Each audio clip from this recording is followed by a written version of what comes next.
What do Saturday Night Live, a decommissioned fairy, and a best-selling memoir have in common? I'm Garrett, ready to dive into another fascinating topic. And I'm Leah, thrilled to explore this one with you. Welcome to Laid Back Learning with Leah and Garrett. Okay, so here's where we start. Today we're talking about Colin Jost. Let me set the scene with a little story. A while back, I tried my hand at stand-up comedy. It was a little nudge from watching Colin Jost, I figured if he could take his Staten Island stories to the big leagues, I could at least hit a local open mic. That's so wild. So, how did it go? Did you get a Saturday Night Live offer too? Honestly, it was a disaster. I'm no Colin Jost, but it made me admire his style even more, especially how he can weave his background into humor so effortlessly. Totally get where you're coming from. Let's open the book on this by checking out Jost's roots. Born on June 29, 1982 in New York City, he grew up in Staten Island, famously known as the Forgotten Barrow. Right? And Staten Island's unique vibe definitely shaped him. His mom was the chief medical officer for the New York City Fire Department, and his dad taught at Staten Island Tech. That's a mix of discipline and service right there. For sure. He went on to Regis High School in Manhattan, editing The Owl. Early journalism experience, right? That's where you start honing those writing chops. Then it was Harvard, majoring in history and literature. And here's a fun fact. Harvard Lampoon played a big part in his comedic journey, a breeding ground for top-notch comedy writers. Let's move forward to 2005 when Jost joined Saturday Night Live at 23. That's massive.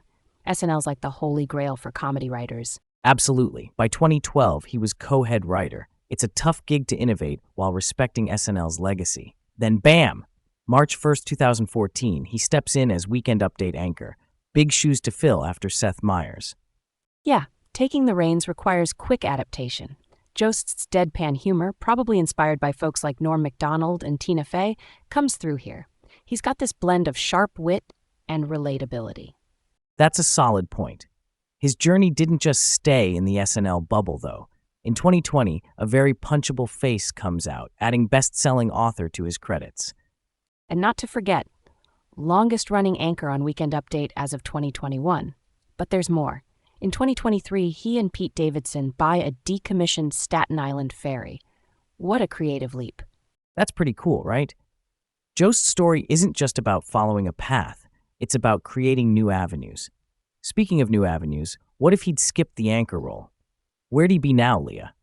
That's a thinker. Maybe he'd be a full-time writer or perhaps venture deeper into acting. More film roles, possibly.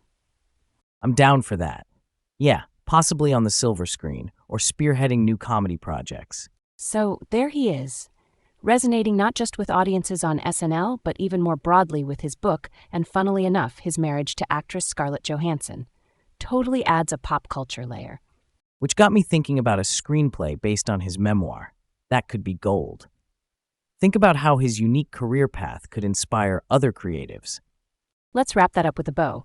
Jost exemplifies how personal experiences can fuel a comedic calling. His adaptability is a masterclass in staying relevant. Totally agree with that. That's the takeaway for this one. Stay curious about how experiences shape creative voices today. And there we have it, full circle.